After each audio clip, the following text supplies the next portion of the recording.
For all the trolls out there thinking that this isn't real fucking hot sauce, go get fucked, bud.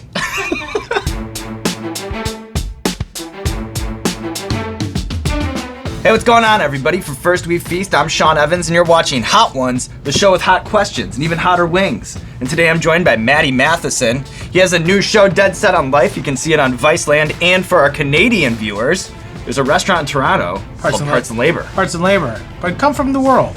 Everyone's welcome. Not just Canadians. You guys don't make them show ID at the... Like, yeah, we got a restaurant in Toronto, but the world's welcome to come and enjoy the food. I like that policy. How are you with hot food? I'm okay. I ate a Zantac 150 earlier just to kind of get a base going. One of the hottest things I've ever done was at this restaurant I used to work at. And I was like hammered one night and I like ate a taco full of just scorpion pepper sauce. And I started like throwing up and like pouring a bag of milk on my head and just like it was a night ruiner. That's the thing about hot sauce is it will humble you. Yeah. Wherever you think you are, especially when you're drunk and you're feeling yourself, you'll go that extra mile. Hot sauce makes you pay. You die.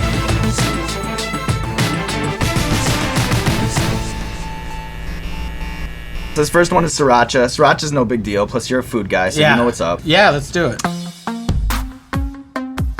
Sriracha. Tastes yummy. You do these unpretentious, no frills food tutorials on Munchies that I watch all the time. Yeah. And so what I'm hoping I can do is just bounce a couple common bachelor scenarios off of you, and you can give me some advice, all right, okay? Let's get it. Number one dish to impress a lady. Something like light, just like a lemon and like ricotta spaghetti. Like if you could do something like kind of delicate and then like do it well, and then she's eating it and she's like, she feels light, she feels good, she feels full. Maybe you guys can like 69 or like hang out, watch a movie, watch Strange Things, like whatever you want to do. That's smart, because if you do something heavy, then maybe you end up on couch lock and then someone's gonna vape and then they're gonna fucking, it's gonna be dark. You don't want that. What's the secret to a perfect grilled cheese? Medium heat, making sure that you take your time and let the crust of the bread caramelize slowly. A lot of people just turn on a high heat, and a lot of people get like burnt grilled cheeses. So it's just like you don't crank it and make it quick. You just put it on medium, let the pan warm up, and then you put it in and just let it sizzle and like do its thing and let it like get crunchy. And then the cheese melts better. And then you flip it and you let it chill, get crispy again. But I think medium high heat. Best dish to cure a hangover. Like ramen or pho, or like go to Chinatown, get some like duck soup or something, maybe some congee. That's like, I like that kind of stuff. Maybe like an orange crush always helps, I feel. Pretty good. Yeah, geez. Which shows would you say kind of influenced yours? Because I notice in the intros, sometimes I feel like I'm about to watch Jackass. And then the show is unlike anything. I love Jackass. I could tell. Like in high school, me and my buddies had a thing called the Fun Dummies. And we used to like videotape each other. Like I would go to a bar when I was like 16 and I'd try to fight a bouncer. Or like get beat up by like get knocked out by a bouncer and we'd video it. Or like we would drive around on the top of cars and driving into like people's front lawns like when there's like big snowbanks. Like do stuff like that or whatever, fuck around high school with video cameras. But we were like so like this is amazing, like Jackass is the best. I think those guys paved the way, it's a huge inspiration, obviously. Like I'm like, yo, what's up, I'm Matty? It's like the same thing, like what's up, I'm Johnny Knoxville. Like my whole thing is like ripping off Johnny Knoxville. Johnny, real nice. This one's the chili habanero. El Yucateco. El Yucateco. In the Saskatchewan episode, you say offhandedly that you've lost so many teeth that your father-in-law won't even work on you anymore. He's a dentist. Yeah, Bill. Love you, Bill. One day, I wasn't even like drunk or anything. I was riding my bike home from work, and to get into Parkdale, there's kind of like a hill. And so like, I'm like riding my bike up the hill, and you get to like the last thing where you like stand up and do the like kind of like a pedal. And I had like this old like kind of grandma cruiser bike thing. And I like broke the pedal off and like ate shit over the handlebars and like dusted my front, like the whole top row of my teeth, just like dusted. And then I think just from like partying or like kind of in like mosh pit, like going to hardcore shows. I used to like, I don't know, mosh with like a beer or something, and I've like dusted my teeth, or like I open beers with my teeth. I don't drink anymore, but like I used to be a little bit of a nutbag. I had like this crazy, like this tooth forever was just like a half tooth, and it just looked super gnarly. And I was gonna get married to Trish, and I was just like, was like, one more time, Bill? Can we do that? One more freebie? Can I get a free tooth? And he was like, let's go. And that's the last time I've been kind of a little more, I'm not like cracking beers with my teeth or like getting in fights or anything, so. There you go. Nice teeth? Number 4, how you doing so far? I'm good. I feel heat. Like there's chicken wings with sauce. That's good that you say that because we have a whole group of conspiracy theorists that watch the show and think that this thing's phony, that there's not actually sauce on the wings. No, there's every single sauce you can taste. Like there's sauce. Obviously, like a lot of people who work for Vice, you have an amazing Instagram because it sends you to all over the world. Yeah. So what we've done is we've done a deep dive on your Instagram. We pulled a handful of ones that we like a lot, and we just need an explanation. We just need more context. We need to know what's going on here. Okay. Does that sound good? Yeah, buddy. Ah, my buddy. You're at the Sky Dome. I'm at the Sky Dome with my son, Mac. His first ball game. His first ball game. You threw out the first pitch? Threw out the first pitch. I don't know anything about sports. So I was just like, I didn't know anyone's name. I just knew like Bautista. I was like, when do I meet Bautista? And they're like, you don't meet Bautista. I'm like, okay, who's that guy? And they're like, that's Ace. I'm like, who's Ace? And they're like, the mascot. I'm like, I've lived in Toronto for 16 years, and I've been to 2 baseball games, and I've been escorted out of both. Sometimes when people make especially bad first pitches, Yeah. that makes every website out there, it doesn't matter what the outlet is, like everybody covers bad first pitches. Were you at all nervous that you might have an epically bad first pitch? That would be going through I wasn't my brain. nervous because it's throwing a baseball, and I'm like, I'm gonna hold it in my hand, I'm gonna throw it, it'll be fine. But I was like, do I do something? Because I was like, will I get in trouble if I take my shirt off and like throw it, or like, can I like kick it? And she's like, what? She's like, go out and throw the baseball and walk right back here. And I was like, yes, ma'am. And then like people were they're like, fucking nice high ball. And I was like, I got it over the plate. It was a little high. I was like, I smoked it over the plate. I was like, it was a sick pitch, dog. Get off of me. Next one is you and Ray Sherman. Yo. So this, I was driving down the street. His thing was like kind of broken, so it wasn't working, and he was kind of dragging it. And I was like, do you want to ride to like your hotel? And he's like, okay. And so then I like gave him a ride down to the Thompson where he was staying, and we just kind of hung out and exchanged each other's numbers.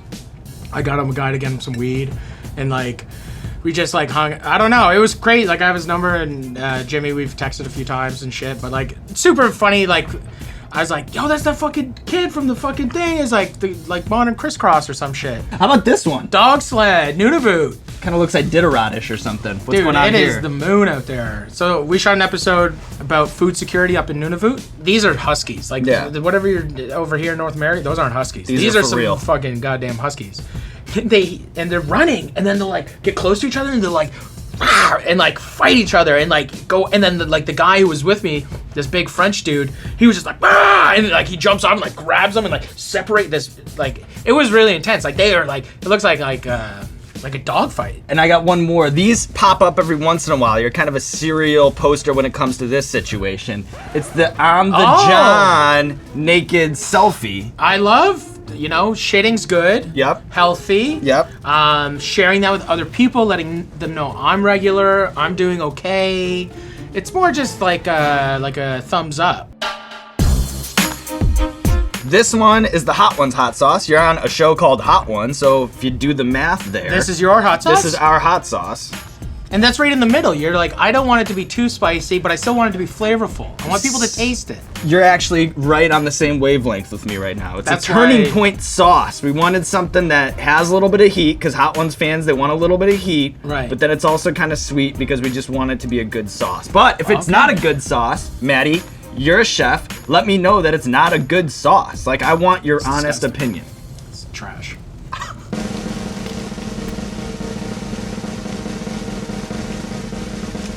I think it's too sweet. It's good. It's vinegary. It's tasty. I think that's a fair criticism of our sauce. It's tasty. Just sweet. Speaking of kitchens, you once described the first one that you worked in as a pirate ship. Can you tell me about some of the pitfalls of being in the kitchen, or some of the traps that are there for chefs if you're not careful, you don't check yourself? I think for young chefs, it was like a very cool place for like a young kind of like punk hardcore kid. And I was like, what are these people? Like, these people are crazy. And then I was like, I love drinking and partying. And it was just like one of those places, like, you'd show up for brunch and you just like grab a pint of like, you know, Fruli, which is like a strawberry Bavarian beer. And you drink like 10 of those during brunch. And then all of a sudden you just start drinking whatever all the time. And then all of a sudden you're, you know, hitting back bags. Doing lots of cocaine.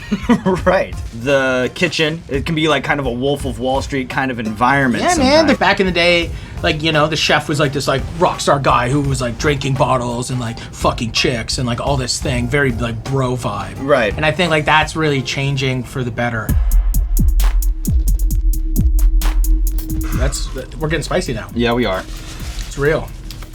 All right, so food can sometimes be one of the snobbiest forms of expression, both for the people who make it and for the people who eat it. You kind of run counter to that rarefied sort of food culture air, yet you run with some of the best chefs in the world. I wonder, do you ever feel underestimated, or do you ever feel looked down upon for being kind of different in that world? For sure. I think it's now the saliva's hot, right? Yeah, you know, like, I'm putting myself out there as not an anti-chef, but like anti-food television. I hate, hi, I'm a really good looking guy and this is how you make creme brulee and this is perfect, and then we're in this beautiful backdrop of this beautiful fucking French house that's owned by some millionaire, and it's so whitewashed and so bullshit. It's starting to get spicy. Mm-hmm. Oh yeah. And then it's starting to run through the body. Hot Ones is always a journey. Hot Ones is, yeah, it's good. And, you know, I think it's, everything's so like, oh, this is so beautiful. Oh, if you could be here and smell things. Everything isn't the best. Everything fucking isn't beautiful. And oh my God, these herbs. And it's like, it's tarragon. Calm Exactly. down. That kind of stuff kind of irks me. But that's, well, whatever. Okay, Pain 100. This is Pain 100%. To me, probably the worst tasting hot sauce. It looks like jelly. Right? Shit. Okay. I think that somebody who has as many tattoos as you do, I'm sure that some of them were thought out and deliberate, and then I'm sure that others were sort of impulse, a spirit of the moment decisions. So I Yeah. have like 1,000 questions about your tattoos. Okay. From, I would say, like the nipples up, which tattoo means the most to you? McCarthy, I just got my son's name tattooed on me. Mac. That means the most. That's like the best one. How about from the nipples up, which tattoo would you redo if you could? Just below my nipple? How about, let's go Just below my nipple, I have the worst tattoo of my body, but it's one of the most meaningful. I was in Albuquerque, and my sister was going through a bunch of bullshit with her ex-husband, who's a piece of shit. She was just going through a really rough time. And I was in Albuquerque, and I was far away from her, and I was like, I'm gonna get a tattoo with like a heart, and it says Sarah. And then I'll take a photo and be like, Sarah, I got a tattoo, I love you, I love my sister, you know, like just like a really like positive vibe kind of thing. And I got this tattoo and it's the worst. It's just like so butt. And I got it in Albuquerque by some fucking meth head or something. Like, I got it tattooed and then he's like, 300 cool? And I was just like, where the fuck are you coming from? I get tattooed often, and I was just like, that's not a $300 tattoo. This took an hour, like, and it's like crazy. You didn't do what I wanted. And I was like, I have $80. And if I was just like, you want to get nuts? Like, let's get nuts. But I have $80. And I was like, I'm walking out of here, and you're mental, and I already regret it. You want to see it? Yeah, I do. Can you see that? Sarah? I love you. Still, she's the best. Shout out to all single moms out there. The bomb! The bomb, beyond Hot sauce insanity. is like the biggest fucking waste of time, like name bullshit stuff ever. Well, they all have Hot sauce to, people are crazy. They all have to outmarket each other, so they always have to Yeah. be like, "This is the hottest thing ever," and "This will burn your face off," and "This, This won't will have a kill tongue you. after- You yeah, want to you will die? Let's die. Mm-hmm. Okay. I think to a lot of people, the idea of you and Eddie Huang and Action Bronson all hanging out together, it's like Emeril Lagasse and Bobby Flay, and I think it would blow a lot of people's minds, okay? I Those guys- wonder, do you guys actually kick it? Do you guys actually hang out, or is it like everything else in this business where you're in the same room maybe once a year? We kick it. Wow! Yeah. Eddie's the homie. Action, did this show. Action is amazing. I think that's spicy. Okay. Fuck. That's spicy. Respect. And just kind of take it in. I'm gonna drink a little milk. This is hot. This is a mouthfeel. This is. And then just spread it around in your mouth with the milk. Spicy milk. You think you can escape it? You never can. This is good. I can't wait to. Fuck. Yeah, those guys are great. We text each other. We support each other. You know, Eddie like put me on blast about the show, and it's cool. It's hot. You know, Eddie did this show. Did he? Yeah. He did. Where did he do all of them? So he has the most interesting Hot Ones experience, I think, of any guest we've ever had. He tried to flip the game. You know how Eddie is with structure. You know how Eddie is with rules. He doesn't like rules. He'll throw those things out. He doesn't like them. He goes, I'm starting hottest first. Okay. So what he did was he grabbed the hottest wing and he cleaned it because he hadn't yet learned to respect the sauces. Like through the journey, you learn to respect the sauce. But when you sit down here, you're kind of like, oh, how hot can it be? And so he cleans the first wing. And then I think he knew immediately he's fucked. That was a mistake. Yeah. He was like in the bathroom, he was throwing up. He did come back out and finish the interview like a fucking champ. I'll always respect Eddie for that. But he made a big mistake going in reverse order. And like this way, you're like gradually and you're like getting into it and you're warming up. And now you're just like 2 assholes left. Spicy bum.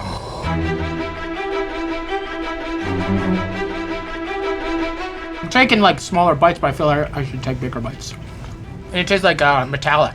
It does taste like metal, and that's how you know you're in trouble. Right? Yeah. Yeah, this is fucked up now. Fucked up, dog. So you dropped out of culinary school to tour with a metal band? Yeah. What's the worst injury you ever suffered mobbing out at a metal show? I don't know. I was never the one getting hurt. Not to sound like a big dummy, but I smashed some dude's nose real bad. How'd that go down? I was really drunk and I was like kind of, I guess, pitting. And I like went into the crowd and just like elbowed really hard and like dusted this guy's nose. And everyone was like kind of freaking out. And I was just drunk. I was like so? Like, you know, like I was just like, you're out of heart. Like, this is what people... That's how it goes. Yeah, but I don't know, like all that stuff. This is hot as fuck. Yeah, it's good now. This is it. This is what you've been waiting for. So, do you want to know? I went to one really hard metal show in my life. So I grew up in Chicago, and there's this place called Fireside Bowl. Have you ever heard of the Fireside? It's kind of this like legendary venue, okay? Yeah. But it's this bowling alley, and at night they'd rent it out to bands. Have you ever heard of a group called Dillinger Escape Plan? Yes. I went to a Dillinger Escape Plan show. 43% Burn, best song. It is an awesome song. Great that, song. and then they do this. That's the only good song. It's too. No, they do this Aphex Twin kind of collab thing. With the that's Mike pretty Patton good. thing, Yeah, didn't they? Yeah, that's a good project. Oh, but here's the thing: is it's not for me. Like I got in there and it was just way too crazy. It was way too intense. They're punching lights out. Everyone's going insane, and I was like, I just have to stand on the wall. I can't deal with this shit. It's kind of crazy. It's hot.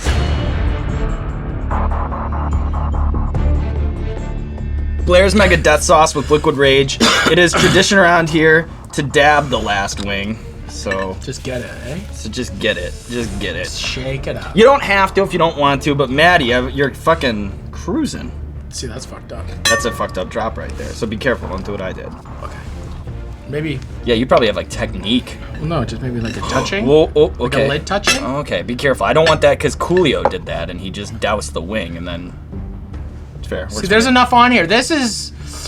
For all the trolls out there thinking that this isn't real fucking hot sauce, go get fucked, bud. It's fucking real. You come in here and do this. Great idea for a show. This is a great show. Can I say that? Great show. Maddie, do you mean it? Do you mean it? Do you mean it? Do you mean it? Is that patronizing? No. It's a great show. I'm eating chicken wings, learning about myself, talking about myself, experiencing these great people in the room. Complex is great, you know. I thought I was gonna walk around and like hang out with ASAP Rocky and talk about like Ragoan shoes, and I didn't do that. So nope. Sorry to let you down. Pinky's up on this one. Cheers, Cheers. my dude. So. Okay. He's laughing. The kid. See, now this is fucked up. The crew all just started kind of giggling after we ate this. They know what's up. So. You do the best intros in the game, And now that you know a little bit about me and a little bit about our show, it would be such an honor if you could give this show a Matty Matheson intro. Okay. So I want you to introduce Hot Ones like you would do it as you're dying on the wing. And then once you get through that, it's a wrap. Dying in the pussy. All right. Yep. Did you guys listen to Antoine? Shout out to Antoine. Dying in the pussy. He's great. You like fucking hot sauce? What the fuck's a hot sauce? Chicken wings, I got a fucking plate. I don't give a fuck about the plate. I'm here for chicken wings. Eat me out, world. Suck my dick, hot sauce. You suck. I'm out here. Complex. Matty Matheson. Worldwide. Milk. What's up? Worldwide peace. Ah. Meow. That's classic. Fuck, Is that good? yes, Matty, it was so good. The floor is yours. This camera or that camera, let the people know what you have going on in your life. I have an amazing life right now. I have a TV show. I'm the chef of many restaurants. Very successful. No, see, all that stuff's fake. That's what you say. I'm sad inside. I'm dark. Sometimes I'm depressed. I just want to sit at home and eat Captain Crunch. You know? Gotta get real sometimes and just be yourself. Then you have those moments of the big triumphs and you get excited. It's not about the big wins. It's about the small wins, small losses. You just live your life. You come out on top, no matter how many times you fall down. Get up, live your life. So maximize, be yourself. Yeah, good? I don't know. Worldwide peace.